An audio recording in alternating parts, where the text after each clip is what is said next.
दोस्तों, देश की राजनीति में एक बड़ा बदलाव हुआ है।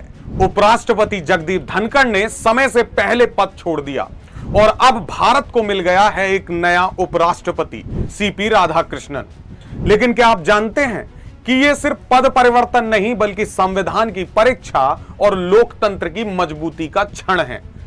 चलिए समझते हैं ये कैसे अलग है अन्य विभिन्न चुनावों से। आपको पता होगा जगदीप धनखड़ साहब ने स्वास्थ्य कारणों से समय से पहले पद त्याग कर दिया था। इसके बाद संविधान के अनुच्छेद 63 और 64 के तहत उपराष्ट्रपति जी का चुनाव कराया गया। संसद के दोनों सदनों ने मिलकर सीपी राधाकृष्णन को नया उपराष्ट्रपति चुना। तमिलनाडु से आने वाले सीपी राधाकृष्णन बीजेपी के वरिष्ठ नेता हैं और राज्यपाल के रूप में ये कार्य भी कर चुके हैं पहले।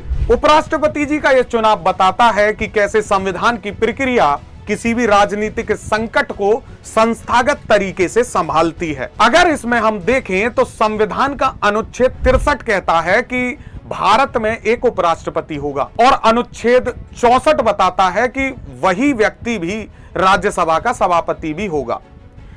इस चुनाव में संसद के दोनों सदनों के लोग यानी लोकसभा और राज्यसभा इनके सदस्य मतदान करते हैं। ध्यान रखना है कि मनोनीत या फिर चुने हुए सदस्य इसमें वोट डाल सकते हैं। यह मतदान गुप्त होता है ताकि कोई दबाव ना हो और निर्णय संविधान की भावना से हो। चुनाव आयोग पूरी प्रक्रिया की निगरानी करता है ताकि इस चुनाव में पारदर्शिता बनी रहे। इस चुनाव में कुल 780 के करीब सांसद वोट डालते हैं, जो लगभग आंकड़ा है। इनमें मनोनीत सदस्य भी शामिल होते हैं। राज्यों की विधानसभाओं के सदस्य इसमें भाग नहीं लेते क्योंकि ये पूरी तरह केंद्र की संसद से जुड़ा हुआ चुनाव है। राष्ट्रपति में वो चुनाव में भागीदारी करते हैं। यदि इसमें किसी प्रकार का विवाद हो तो संविधान का अनुच्छेद 71 सर्वोच्च न्यायालय को अंतिम निर्णय का अधिकार देता है इस चुनाव के संबंध में।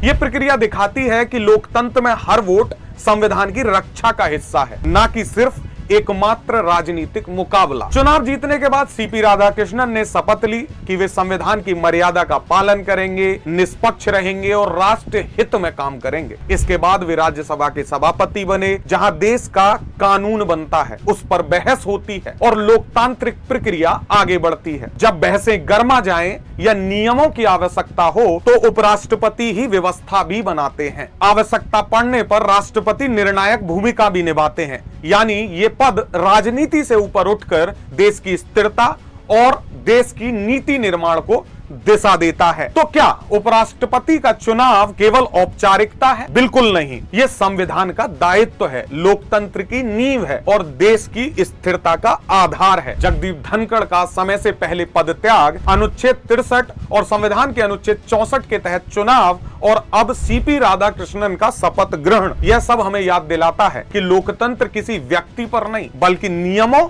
और प्रक्रियाओं पर चलता है। हमारी जिम्मेदारी है कि हम इन प्रक्रियाओं को समझें, इनका सम्मान करें और जागरूक नागरिक बने, क्योंकि लोकतंत्र तभी मजबूत होता है जब हम हर कदम की अहमियत पहचानते हैं, हर प्रक्रिया का सम्मान करते हैं और हर पद का महत्व समझते हैं। धन्यवाद।